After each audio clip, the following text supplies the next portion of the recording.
We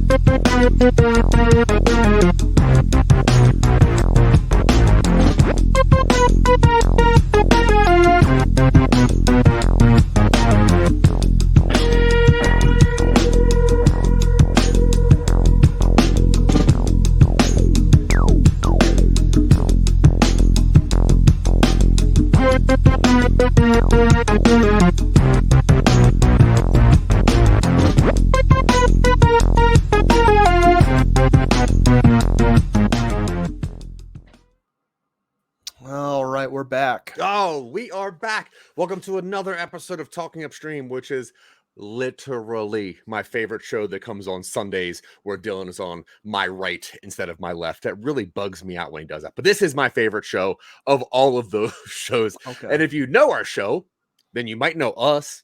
We are some nobodies. My name is Zach. This is Dillon over here. He is at Vorpal Nerds. What? That's not true. Oh, that's not true. You're right. Oh my God. Why are you doing that? I screwed up. Come on, that's not funny. That's better. Anyway, he's at Vorpal Words on Twitter. You can find me on Twitter at Corporal Nerds, which is a joke that nobody likes except for me, which is fine. But what we do in this show is we find some of our favorite creators. We find people that have created our favorite, I don't know, anything, comic books, podcasts, non-edible eatables. No, that's probably not it, right? Well, whatever, yeah, kind of. Right, it's just edibles that one time. And also novels sometimes, which is why we have our guest today. And I'm going to let Dillon bring them up, if that's okay with Mr. Dillon. So today, please welcome to the show Dillon Fuhrman. He's a novelist, playwright, screenwriter, general creative. Dillon, thank you for coming on the show. Yes, thank you guys for inviting me on the show. I really am excited to do this. It's nice to have another Dillon here. Yeah, it was weird that Dillon. Please bring up Dillon, which is funny because I'm usually trying to get rid of a Dillon. Now I'm bringing him up. But anyway, first and foremost, thank you very much for taking your time. Awesome group of novels. Now, if you want to tell people real quick where they might have seen you or heard you or read you. Well, I'm just kind of like an underground-esque, screenwriter. I just mostly publish my work on Amazon. Like originally, like it started off as like 3 books of trilogies. It's like a 3 trilogy book, like screenwriting in novel format. And then after I got done writing that, I kind of had like a little hiatus from screenwriting. And then I came back and I decided to do something a little different. I am doing another trilogy of books, but not kind of like in the universe I created in the first trilogy. The second trilogy is more like taking place in the city of Chicago. So that's kind of where I'm at right now, and at this point in my career of screenwriting. Yeah, I absolutely love that, and I like the idea of having trilogies as far as novels go, because I think it's one of the things that movies try to do. It is a weird way of, I guess, encapsulating the 3 arc structure by having the first product being an arc. Now, when getting into like a novel and you have an idea, was it your original focus to make it into 3 books? That's a good question. Because when I was planning out my original trilogy, it was supposed to be like a 9-film arc. But obviously, like, with the Marvel Cinematic Universe and the Star Wars, trilogies that they did with the original, prequel and sequel, I didn't want to become like so jumbled in my head with ideas. Mm-hmm. So I just decided to incorporate some of the ideas in the 9 films to 3, because obviously the square root of 3 is 9. Or not. That is correct. Yeah, the square root of 3 is, or the square root of 9 is 3. That's what I meant to say. I do the same thing. But, because with trilogies, like some of the best trilogies are like the Sergio Leone Dollars trilogy. Like that's probably, to me, the definitive trilogy, for me anyways, because I'm a big fan of genres, like whether it be action movies, Westerns, horror, like comedy, I try to incorporate my love of those genres and trilogies into my original, trilogy. That way it gets. I'm sorry. Go ahead. No, you're fine. Keep going. I'm just saying, like in my original trilogy, it's focused on one character. I kind of use the man with no name, like Clint Eastwood's character, Mm-hmm. and combine it with like Damien Thorne or Ferris Bueller, kind of have those little personalities, because in a way, when in looking back at my original trilogy, it almost kind of resembles a Western in a sense with like slasher, action and, kind of like dark fantasy, so. Yeah. Now, for those that don't know, the trilogy of books you're talking about is the Charlie Horowitz series. Now, very, very cool series of books. Now, when coming up with Charlie Horowitz, was it the story or was it the character that was the first thing that was like, okay, this needs to be something I spend time with? Well, it started off with like story, because I'm a big fan of horror films, and I wanted to like put my staple on it, because many horror films, like Kevin Williamson went with Scream, like he parodied, the genre, even though it was in the same genre. Mm-hmm. Whereas, my focus is try to make it kind of like a 1970s gritty, kind of film that has kind of like a 90s flavor to it, because think of it as like Taxi Driver meets, Scream, where I wanted to focus on not only the story, but like the character, like focus more on the psychology of the protagonist, because he, you tend to sympathize with him, but there are scenes in the first film script that you don't really agree with, because obviously in the first film script, he gets killed because of some bullies, obviously due to a bullying incident gone awry. And then he meets the devil and he, sells his soul to, become like this superhuman, badass. But, at the same time, he gets revenge. And it really, like, as the killings progresses, his soul kind of like diminishes, like his humanity starts to diminish. I can obviously compare that to the first Mad Max movie, because he slowly becomes the criminals he's hunting down, and that kind of was like the big inspiration for that as well, Mad Max.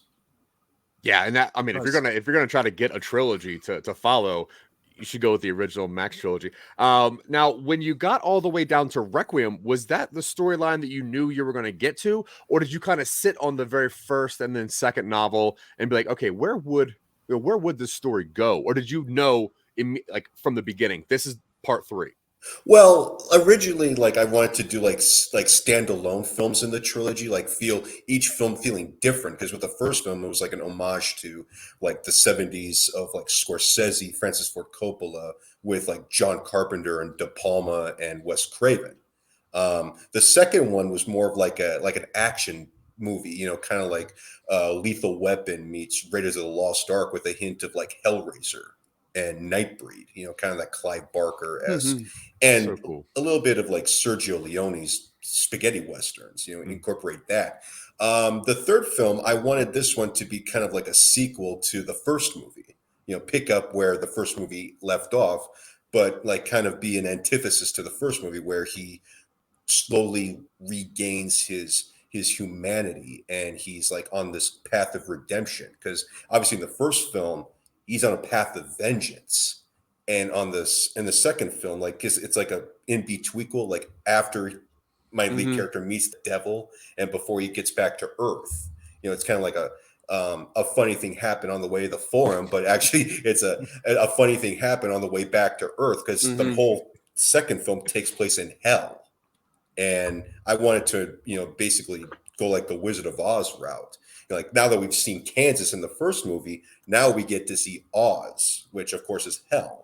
So we want to be in hell for the second one. But the third film to be kind of the antithesis to the first one, to be about redemption and forgiving oneself and forgiving others, while also, because he's also getting revenge. I don't want to spoil like what the whole third film's about, but it's basically, Charlie hunting down the devil, for, all for a past incident in the first movie, where he loses everything that the devil had a part in. So he is on this redemption, but he slowly, like, some turns of events made him think that maybe revenge isn't, like the best enemy. Because there's a scene in the third film that that's my favorite. It's kind of like an homage between Evil Dead, like Army of Darkness, where like Ash is fighting his evil self, and um, um, like Batman Forever, like the deleted scene in Batman Forever, where he's in a cave and he sees kind of the thing that he becomes Batman. And then he's like fighting himself, like the darkest part of himself, because it's basically like the third film is about the battle for his soul, to his humanity. I mean, that's kind of what I made the third film about, is basically the battle of one's soul inside. So that's kind of, yeah. No, I love that, and I think that it's cool the way that when we found out about you, we found out through you, or found out about you because of a short called Snack Time, and that was very, very cool. And Dylan and I watched that a couple times the other day just to get back into focusing on this interview. But then when you get to Charlie Horowitz, you've given yourself such a world to live in, and so many rules and so many like things to play with. Is it hard to hop out of that to tell a different story? I'll just leave it at that. No, I understand. I mean, obviously in horror films, there's always certain rules you have to abide by. I mean, Scream did a good job of like setting the rules and then obviously subverting it. I'm trying to with the first film, I was subverting kind of like the rules of like slasher movies, and obviously Scorsese and, Brian De Palma, Francis Ford Coppola styled films, like subverting those, because obviously there's no final girl in the first film, because normally there's slasher movies, there's final girls, but there's no final girls, because in a way my protagonist is not only the Michael Myers, but he's also Laurie Strode. In a way he's his own final girl. And I just kind of had fun with that in a way. So yeah, I mean, I'm not a huge fan of like subvert, like sticking to the rules. I'd rather am a fan of subverting the rules a little bit, because that way it makes the story unique in its own right. Yeah, I completely agree with that. I mean, it's easy to, kind of give people, Dylan and I, we interview a lot of people that have their form, their format, their structure for how things go. At this minute, a turn should happen. At this minute of the creation should occur. So there is something that's like, okay, you got to stick to your thing because this is what people like and this is how they like to consume things. But that's also not the things that Dylan and I like to consume. We like to consume things where at some point you're like, oh, okay, well, crap, I did not expect that whatsoever. And I think that's why Charlie Horowitz, really speaks to us a lot, which is cool. I also have a tendency of talking way too much on this thing, so I'm going to let Dylan ask his one question per interview.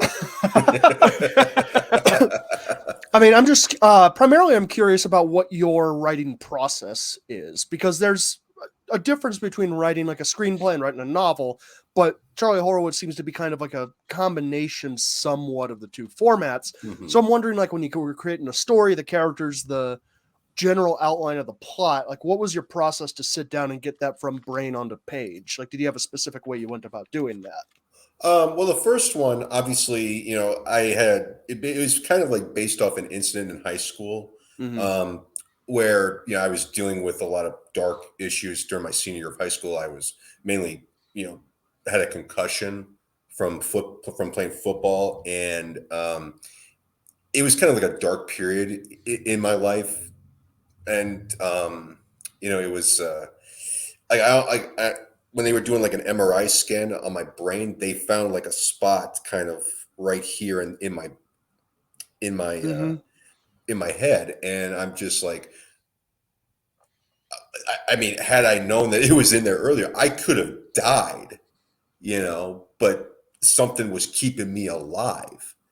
And that was kind of the basis for the first film, Charlie Horowitz, like obviously, like fear of death, and something keeping me alive that prevented the spot from rupturing and causing my brain to like bleed. That was kind of It started off as personal, but then it became universal as like as the writing went on.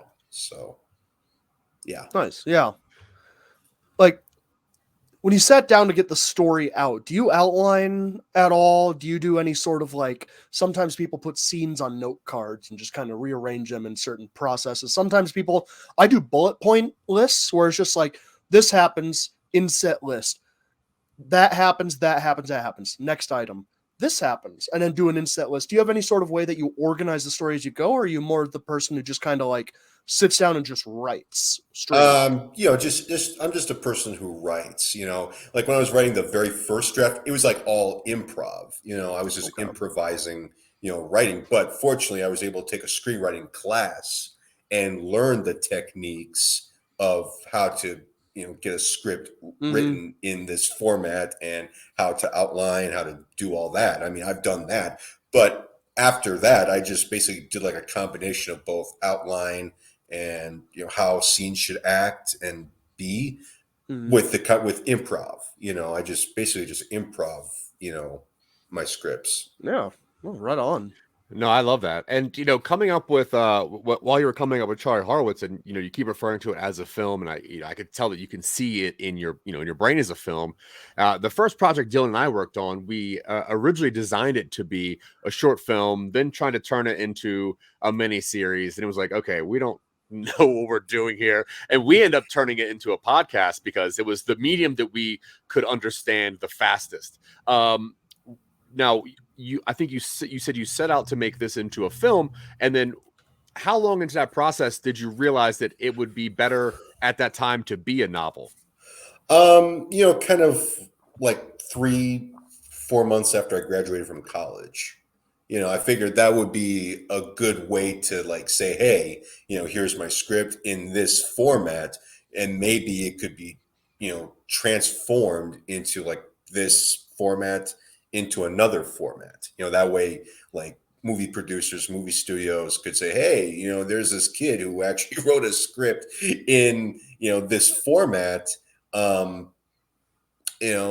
we'd be interested in, seeing what this guy has and meeting with him. And unfortunately, that hasn't happened yet, but that's like kind of like a best case scenario kind of deal. But, I'm always, keeping my fingers crossed that one day, somebody at like a movie studio would see this and, say, hey, we like your writing and we want to hit you up. So, it's been kind of, back and forth kind of process as of now. Yeah, that's so interesting. That's kind of where we are, but not with as impressive amounts of work as Charlie Horowitz. We're just trying to get known and get seen. So that's why we named the show Talking Upstream, because we're trying to talk ourselves up to a streaming service by having people say like, hey, these guys have a bunch of weird stuff. Wow. Now, you move from the novels from Charlie Horowitz over to more of like a screen thing where you did a 1-act play called The Last Summer. Now, what was the thought process behind trying to hop onto like theater? My motto is always, to be the jack of all trades, because I don't want to be like one of those like writers that gets pigeonholed into, this area, I mean, like David Mamet, he's like one of my favorite writers. He started off as a playwright, then he went on to do screenplays and so on and so forth. And also, and then the Last Summer was based off kind of my last summer as a high schooler going into college. That, and also with the revelation that one of my characters has Asperger's. I have Asperger's, and I thought it'd be kind of a nice little, anecdote to add into my play, that he's suffering from Asperger's, and, I mean, of course, unlike my character in my play, I known about it since my early teens, but he didn't know about it until like in between his high school years going into his college years. So that was kind of where I got The Last Summer from. Yeah, I love that idea too. Now you're also working on a screenplay, which is 2 Days in Chicago.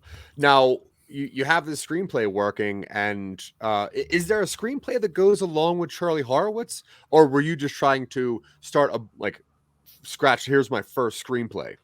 It was like the first three Charlie Horowitz movies, screenplays, excuse me. They were kind of like, here's, like my trilogy of screenplays, each of them kind of in different genres, mixed in with obviously the main genres. Like for the first one, it's horror, slasher. Second one's like action, dark fantasy, horror. And then obviously kind of Western horror, like modern day Western horror. 2 Days in Chicago is actually a completed screenplay. I completed that last summer, and it's I've always wanted to try something different with my screenplays.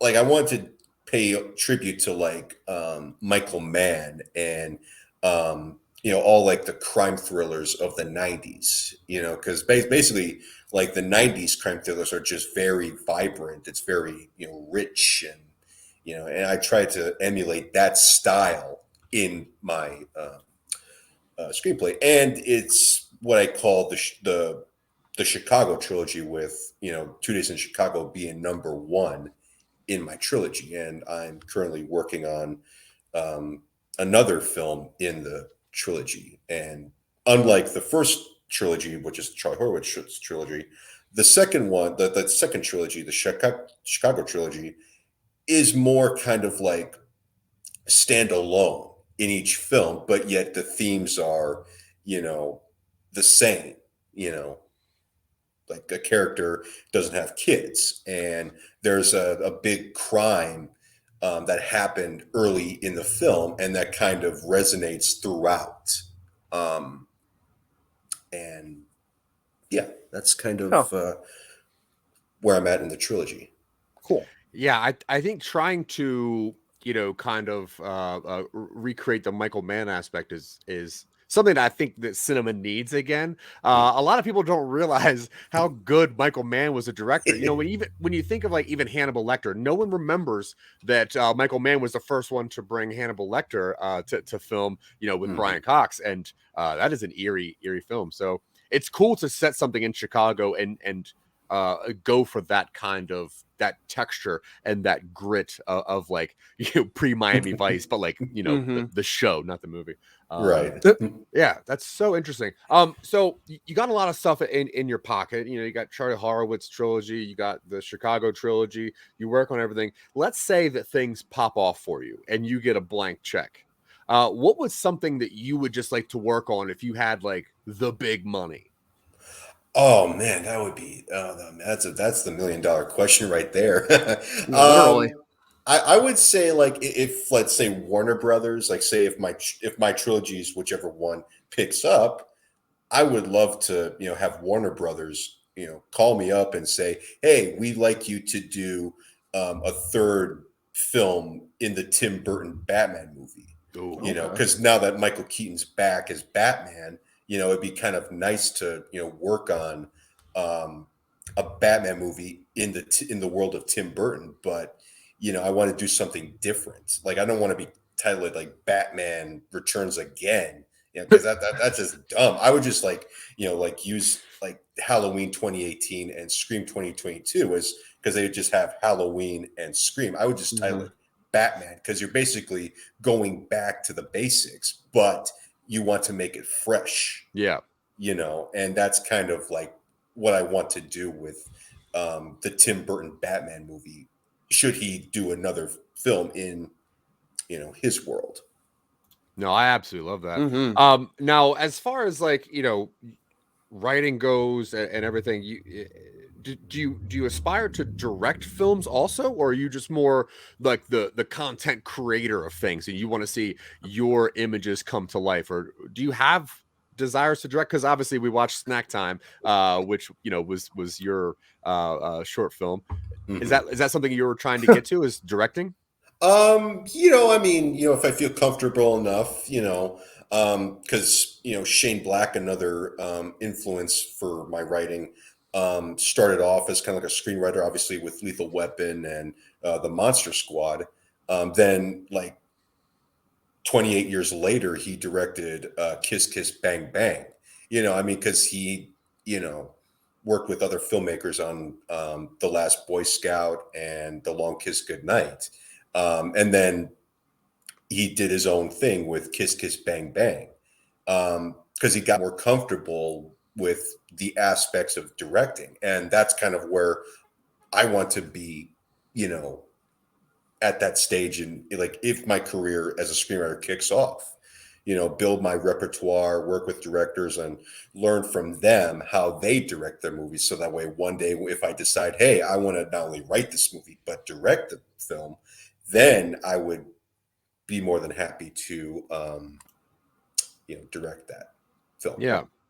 So we watch a lot of things and we consume a lot of media that really just kind of pushes us to be like, okay, we really got to try harder to get at this. Or, maybe it'll even say, we got to really dabble into fantasy or whatever. What was the last thing that you consumed that really motivated you in a particular way?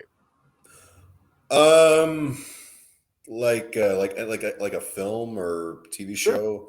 Well, Media. And I'll preface it because Dylan and I went to the movies and we saw Everything Everywhere All at Once, and that movie kind of broke my brain because as what I think I am, which is a content creator, seeing something that I could not come up with, knowing that I can come up with a lot of weird ideas. And this is something that I was like, I could not have thought of this. And that is motivating in such a weird way for me to really push myself to just keep going.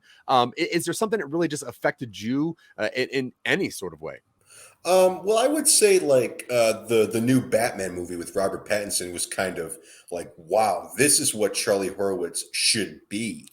It kind of was like a mix of like 1970s, like Scorsese, De Palma, Francis Ford Coppola with like elements of the 90s. Like he kind of got a little hint of Michael Mann and Richard Donner. And, you got elements of those, and even The Crow, like the Brandon Lee Crow movie, you got a little bit of that, and Ridley Scott's Blade Runner in the Batman. And that's what Charlie Horowitz needs to be. He needs to look like. I mean, cinematography, the performances, the way it looks. I mean, yeah, mind you, it kind of has like a John Hughes feel, like the first Charlie Horowitz movie. Like, I don't want to make it too dark, Like, I kind of wanted to start off as like a John Hughes movie, and then all of a sudden, when my lead character gets killed, boom, it switches, to like a David Fincher, esque, feel. I love that. Yeah. I mean, if you're going to have a crime, especially in like Chicago, you need a gritty, wet city. I mean, that is a fact. Yeah. Chicago needs to be dirty and wet. And that lets you know, like, okay, we're in the serious business here. Dylan, do you have any more questions for Mr. Fuhrman before we hop on to what we do in this show? I think you kind of asked all of them for me. I did. I found your notes. Yeah. Well, don't leave your notes at my house. I told you. Mr. Fuhrman, you are you're an amazing content creator. We thoroughly enjoy what we've found so far that we can consume. We are really looking forward to how Charlie Horowitz turns out, if that does keep going, because 9 movies, I'm expecting at least one more novel out of that. So so that's really cool. And once again, thank you for being on the show. So what we do now is we're going to pitch to you an original idea that one of us have had and have most likely me, and texting Dylan, and then he doesn't respond to me. That's how I know that it's a good idea. But we're going to pitch ideas to you, and then preferably you let us know which one you like better. Now I'm going to go first, Dylan. Yeah, go first. Is that okay? Yeah, of course. Okay. So I had this idea, and it was kind of based around the idea of like of a worldwide shared dream. And it was like within like a 24-hour span of time, everyone had the exact same dream from the same point of view. And somehow it kind of let people know that like the end of the world was coming in, let's just say 8 months, however they figured this out. And what I want to explore in this is what would happen with the knowledge that the world is going to go away in 8 months. What would Reddit do? With the knowledge of like, hey, we solved this person's dream. Maybe let's try to track down who the origin of the dream is. And then what would people do? Say that there's like a pregnant couple and they're going to have a child. Well, they were questioning whether or not to have a baby. and that baby should come right around the same time. So it's kind of what people would do with the knowledge that they have 8 months left. That's what I would like to explore. Dillon, do you My only feedback for that idea is that it sounds familiar. Well, I have a lot of ideas, Dillon. You probably heard do. this one. You probably heard this one before. Sure. Go ahead, my friend.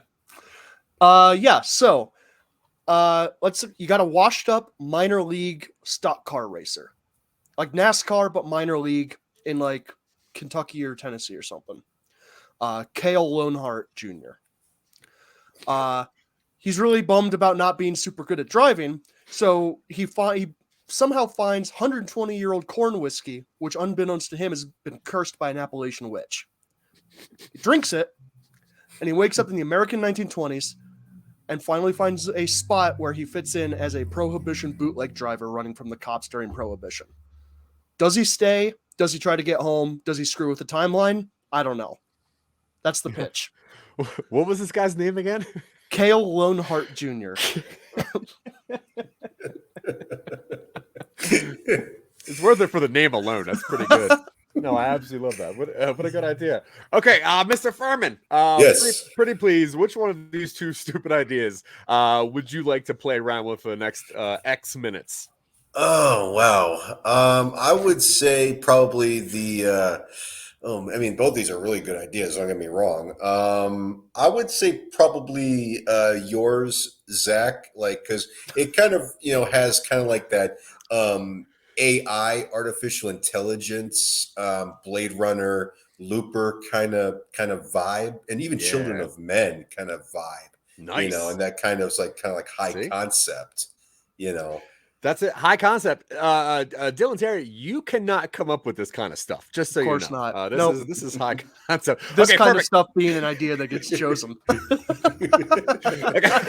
That's true. I don't think you've had a winning idea in all of season 2. so far. I don't think so, and that's fine with me. I'm just going to do all these by myself. That's okay. Well, then what would you do for the second half of the show? Because none of your ideas would get picked. Anyway, okay, so what we're going to do with the rest of the show is we're going to figure out what to do if you have a really crazy idea, something that is very, very smart, very intelligent, and something that Dillon Terry cannot come up with.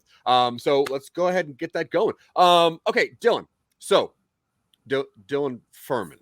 Oh, yeah, okay. Yeah. I didn't mean to call you Dillon. I'm sorry, Mr. Fuhrman. No, that's all right. Okay, so you wake up, you have this crazy idea, and you're like, this is worth my time investing in, right? And this is the idea. What are some things what's the initial thing that you do? Do you kind of write down the first idea? Do you start working on characters in that? What's the first couple things that pop into your brain for that? Well, obviously, I want to imagine what the movie would look like, in terms, would it be set in present day or the future or in an alternate reality? And after I, imagine what that movie would look like in terms of the setting, then I would write down my characters, who would be the protagonist, who would be the antagonist, would there be an antagonist, or would the antagonist be the protagonist, what would I do with that, how I would go from there, and then obviously write down the supporting characters. And cool. So, all right, let's just say that because of how technology is currently, and because we're trying to give a little bit more of a thought process to the story, let's set it right now. I think Reddit is very popular at what it's doing. It's really kind of good at investigating certain things. So we'll say that it's now, and we'll say everyone over the last, like I said, 24 hours, only because I guess people are sleeping different times of the day probably. Then they all have the same exact dream through this first person's point of view. So it is now 2022. Things aren't great, right? COVID's out there. It's still knocking on people's doors occasionally. Things are what they are. Now we have this knowledge, right? And it kind of, I would say it starts off kind of in a weird way where maybe somebody wakes up and they're like, that was a weird dream. And then they go to work and they're like, did you see the news? Did you have that dream? And then everyone's in just that immediately, everyone's like, wait, this is like a thing. This is happening, right? And I like the idea of almost like chaotic news kind of coming in, like people trying to remember what they saw, and like maybe some sketches of maybe if they saw a person in the thing. But then I would like to kind of pop forward a little bit further, so that the knowledge is out there. Everyone knows this is a thing. So that we're setting ourselves a little bit after the beginning of the dream, but still months away from the ending. And I would, Dylan Terry, Sure. when you think of something like this, what vision do you have for it? Like what director? Well, I guess you would see this as a movie first, right? That's what we normally do. We kind of take an idea of like, what is this? Is this a comic book? Is this a podcast? Is this a movie, a short film? And this seems like it has the possibility of being a feature film, right? I assumed it would be a movie. Yeah. Yeah, a feature. All right, so let's give this movie aesthetics. Let's give it like a cinematographer or a director group, just so we know what this is looking at. So we're going to have a lot of interpersonal workings, probably some computer hacking effects, and then also a lot of fast-paced crap going on because the world's going to go. So who do you see? Aaron Sorkin? Oh, okay. Aaron Sorkin. That's a walk and talker, right? Yeah, but it's a walk and talk. But oh yeah, it's true. Maybe well, if you have someone coordinating stuff. Who directed Enemy of the State? Tony Scott. Tony Scott. That's what I want to see. Okay. I want to see like a Tony Scott, like camera zooming in on weird things sometimes for no reason. And then you see like people sitting down on the park bench and then pigeons fly off, and it's like they're handing each other newspapers with envelopes and stuff. I think, yeah, Tony Scott's great. True Romance, right? Is that Tony Scott? Oh. Yeah, that was Tony Scott. Yeah, see, told you. Okay, yeah, you just pushed the right button for Zach. Look, I'm a '90s kid till I die, and from what you were saying, it seems like you're roughly around the same. So that's great. That's why we're best friends, Dillon Fuhrman. Dylan Terry, you're no longer on the show. Okay, so we have the idea. We have a nice little visionary here.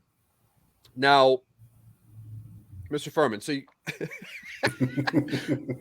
Dylan Terry, look, I know your desk is mobile. I do Anyway. love being in this corner. This is not the first show I've been in this corner. That's season 2 corner for Dylan Terry. You need to step your game up, my friend. Okay, so now we have how this movie is going to look. It has that Tony Scott kind of gritty, a little bit of texture to the film, kind of a look to it, pre-lens flares. Now we have the fact this is a feature film. And we start building up some characters, right? Now, in this setting, Mr. Fuhrman, what would you say is probably the most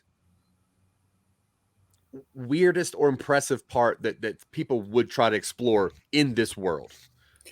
I would say probably the weirdest and most impressive part would be kind of like how, we're like so jumpy, to like react to like with like say something that a meteor the size of Texas would come to Earth, and we're just like, people's reactions would be like, I knew that was coming, or there'd be something that'd be, oh, we're gonna die, it basically kind of like Don't Look Up, kind of like that reaction would be, because that to me is kind of like the most realist reaction to like something to that, basically you have like a mix of reactions from people who are just like, I knew that, or hey, it's all right. And then you have people that are just really screaming and, creating like bunkers underneath their houses, Now, if you were trying to put this into, say, a 2-hour movie,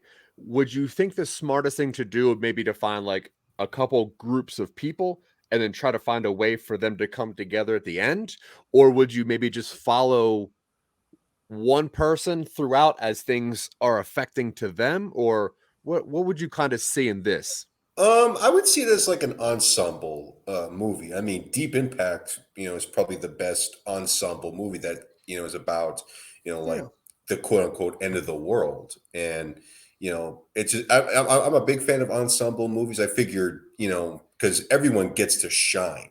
It's not always the lead character and someone stealing the show. Yeah. It's basically everyone, steals the show, and they're unique in their own respective, worlds. So Dylan Terry, if we were to that's all I'm gonna call you from now on, All Dylan right. Terry. You're not the first.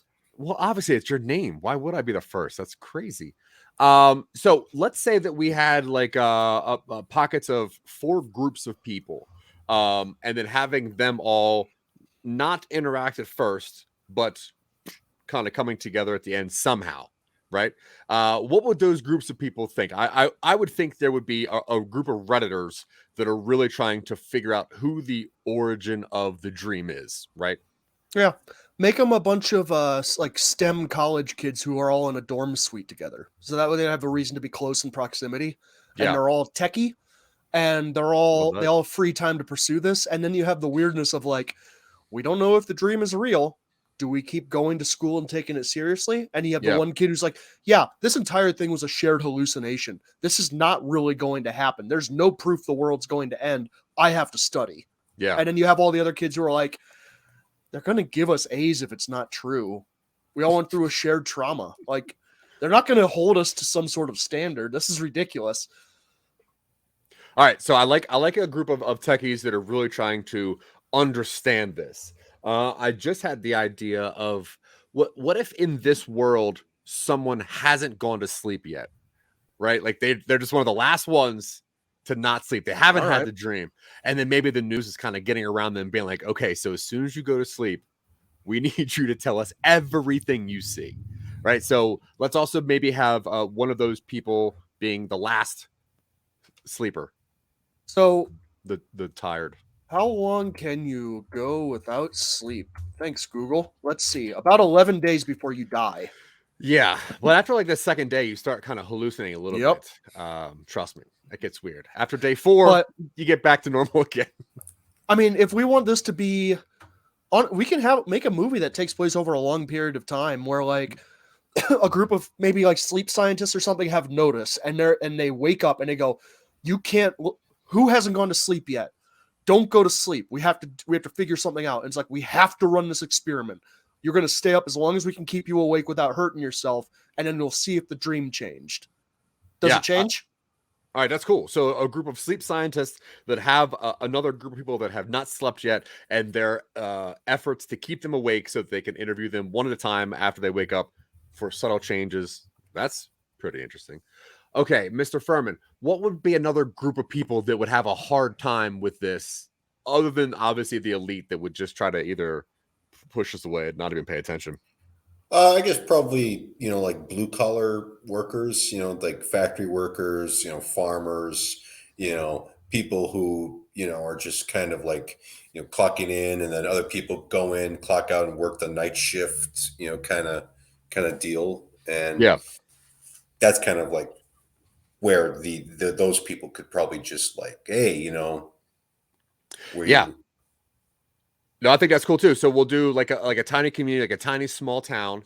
And in that small town, we'll have like that pregnant couple that maybe we talked about. That way that if they were maybe possibly contemplating, having an abortion or whatever else, and now this would just lay on them, So I like them being in the small town, and maybe this town's a bit religious, and maybe because I also had this weird idea that if for some reason this worldwide catastrophe happens to line up with some crazy religion or a normal religion, that religion would kind of take over and be like, see, we told you, right?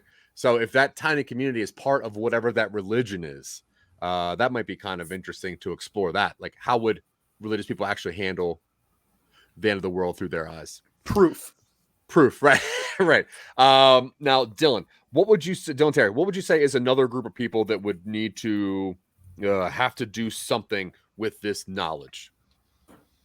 I mean, in these end of the world movies, you always have the group of people who completely go full on like bacchanal, like full on just like self-indulgent chaos rave. Oh, so you got I don't know, some people who have really just like, hey, world's ending, and if it's not, I'll deal with it then. Just full on, just like. So preppers / purgers. Though I would imagine just like it would be like Burning Man for 8 months. All right. Yeah, I'm into that. Come to the desert. Yeah. Money's who gives a shit about money now that the world's gonna end? We're gonna ride this thing out. We're just gonna let the whole thing unwind around us. And if we wake up the day after that date, who says we have to stop or something like that? I don't know.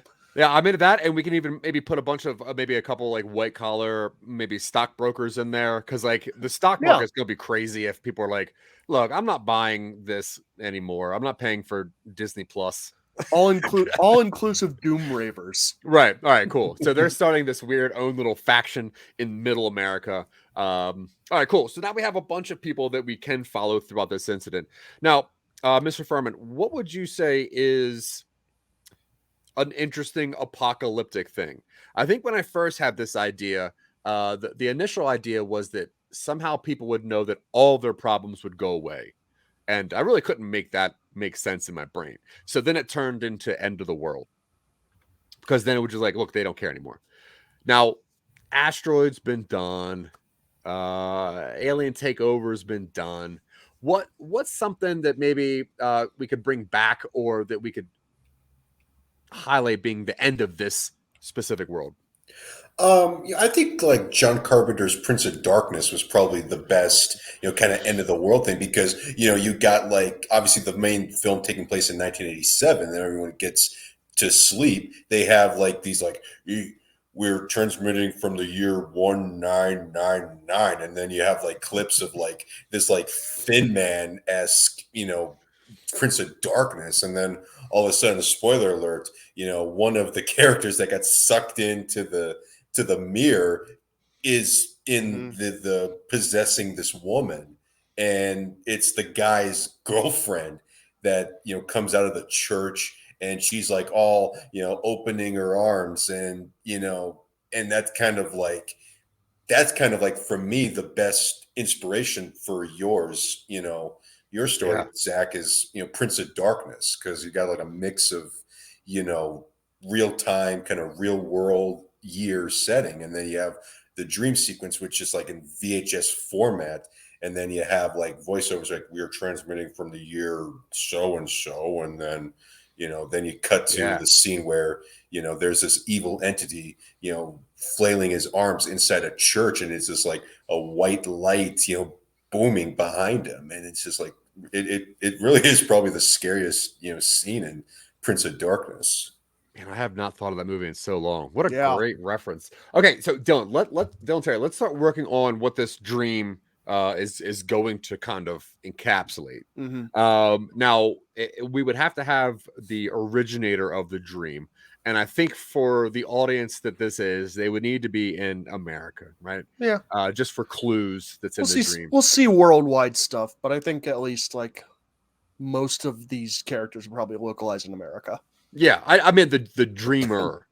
Oh, sure. The originator of the dream, right there. Yeah. Just for the most thing where it's like maybe just Kansas, nothing is real going on. Maybe it's a NASCAR driver from Tennessee. I have no idea. All right, so this, let's kind of dive into who the one person is that has a dream, because if they wake up and they have the dream too, they're like, yeah, I had the same dream, but that was me. Because they would know that's like their apartment or house or whatever it is, right? They would know like, this is my stuff. Like that was my pictures or whatever. So Dillon Terry, what would you think this dream comes to people? How does that look? Well, it needs to be convincingly real enough that people think it's like potentially prophetic. Yeah.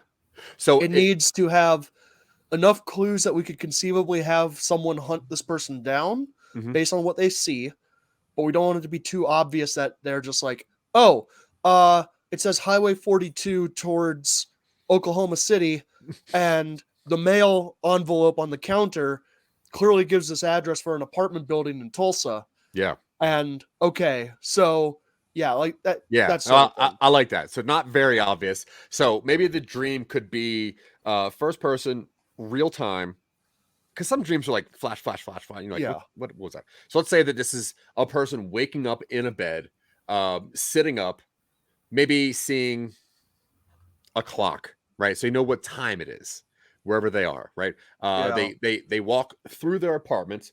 Not a whole lot of stuff is on there, but maybe there's something on the news. Maybe like the TV's on and there's a specific channel and the channel has something on it. Because I'm trying to give the Redditors clues to try to whittle it down. So if it's Right. like a Channel 3, whatever, and it's Jerry Springer, then you probably know, hey, that's Cincinnati or wherever Right. he's from.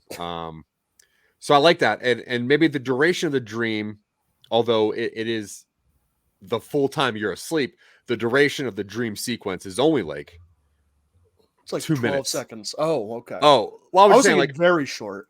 I'm thinking short too, but like enough where you can pick up stuff and you're like, oh, so, okay, so I'm in somebody's body. Yeah. It's like a being John Malkovich feel. Yeah. And then they open the door, and the crazy Prince of Darkness shits out there, which I think is very interesting because I never really thought about having an entity being the one to end the world, which is super cool. Because I think my brain always works in like a cyclical way where I was thinking like the dream started people being crazy. People being crazy is what caused the end of the world, but it was them starting it are the reason that's how all of my stupid stories end up. It's like, but what if they're the ones that did it to begin with? So I like it being an entity. Okay, Dylan, Terry. So we have a feature-length film. We have roughly 4 sects of people plus the one that is the person, the originator of the dream. Mm-hmm. We want to have this about 2 hours long. So what would you think are a good 3-arc structure for this kind of thing? I mean, for an ensemble movie like this, you got to have like, you start off with everybody just kind of like adapting to the changing circumstances. Easy act 1. I think act 2 is that one of these groups becomes aware of who this person is in a way that does not put them at an advantage. You know what I mean? Yeah. Where like they become aware, they figure out who this person is, but it winds up being in a way that they can't go wide about it or something like that. I don't know how that would. Well, I mean, technically, like say you had this dream, right? Mm-hmm. And I know what your place looks like. Yeah. So if I had the dream too, I'd be like, that was at Dylan's house. Yeah. So there has to be a couple people that would know, like, hey, this is John Q. Public's dream. Yeah. Who lives on the 3rd floor. I mean, are they already dead? The originator dream is dead? Yeah. Dang. So we can't even interview them? No. Okay. That's cool. That's either like maybe it was sort of a small town person, and a lot of people from the small town were like, listen, we don't know what's going on, but you live here, we know you, our kids go to school together. We're not going to do anything about this. We're not going to tell anybody you're there. But one person is like, nice. Oh, they got murdered because they had the dream? Yeah, I don't know. Dude, that's crazy. Okay. Maybe that's too much, but no, I think everybody's trying to find this person. Turns out they're already dead. No, I think that's very cool. Now, Mr. Fuhrman, you have this idea, you have a couple, like maybe some scenes, you have a couple storyline ideas. How far into the process do you hop to the end? And you're like, I need to know how this ends. Because we find as we're writing some of these weird stories, like, let's just figure the ending out so we know what, we got A, what's the B, but now we need to get to the C. So how soon into stories do you think you work on the ending, or do you just allow the story to do its thing? I would go back to obviously page 1 and just read what I wrote, start with act 1, page 1, all the way to my last page. So that way, hey, I think I cracked the ending. I just write down, who did this and who did that and what happens, that way I'm not just, kind of ending it, kind of rushed. I want to take my time and make sure that the story from page 1 makes sense all the way to the last page I wrote. That way, if I write the ending, I can just continue oh my God, I did not see that coming. You want to be surprised, because if you're not surprised, that basically just ruins the whole movie for you. Yeah, true. All right, so Dylan Terry, we have this set up. So we have roughly arc one. I would say getting to the first arc will be finding out who this person is that had the dream, right? As we're kind of speckling in stories of these groups of people, then we find this person is been murdered because they had the dream. So we don't really know who they were or what's going on with them. Now, if we were to hop to the end in a situation like this, where we have told the audience the end in the beginning of the movie, do we have to end with the end? I mean, are we going to reveal that the dream is 100% accurate or false, or are we not going to reveal it? Like, well, yeah, that's my question. Like, do you think it's a cop out when it kind of ends in a way where you're like, oh man, did this happen? I think it works if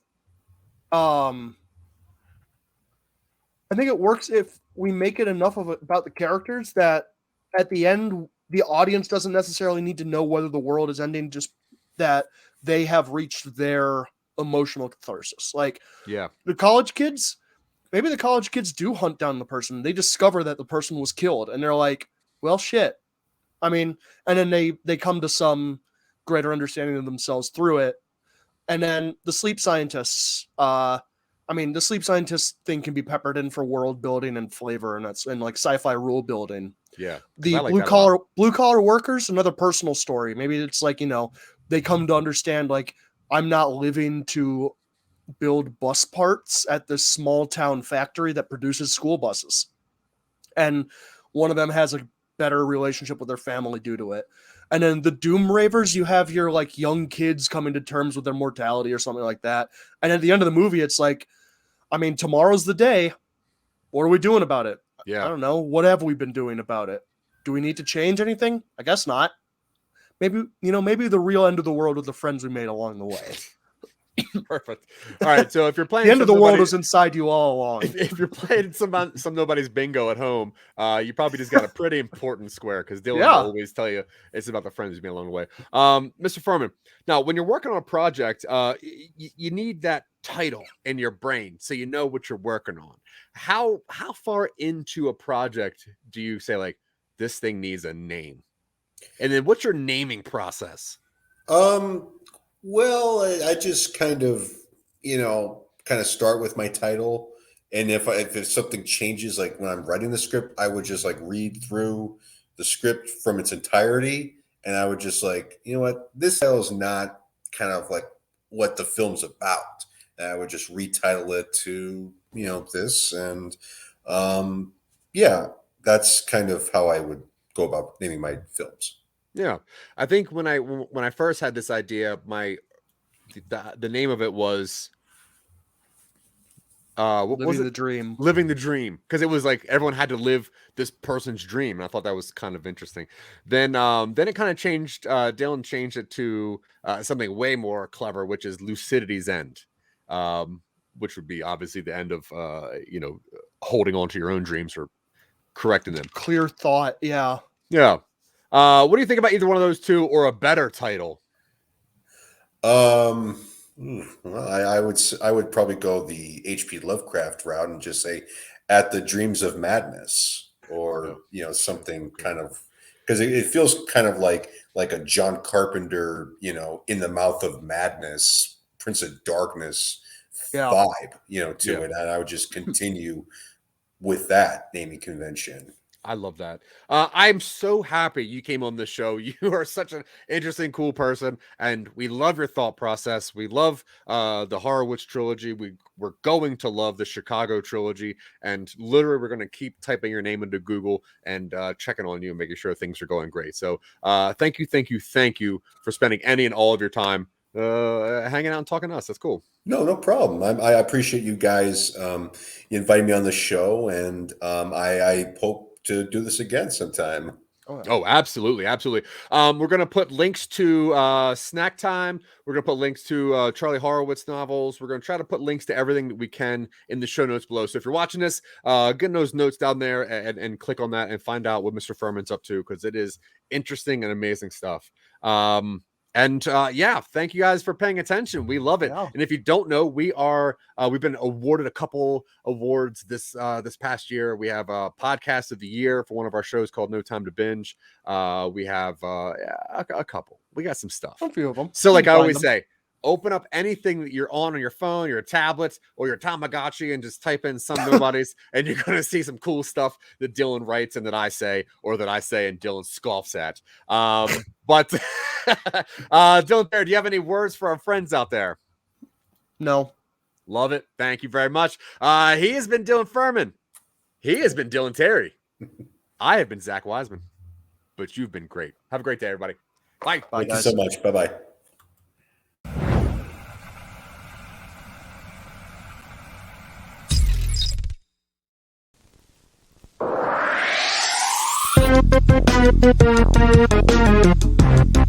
Thank you.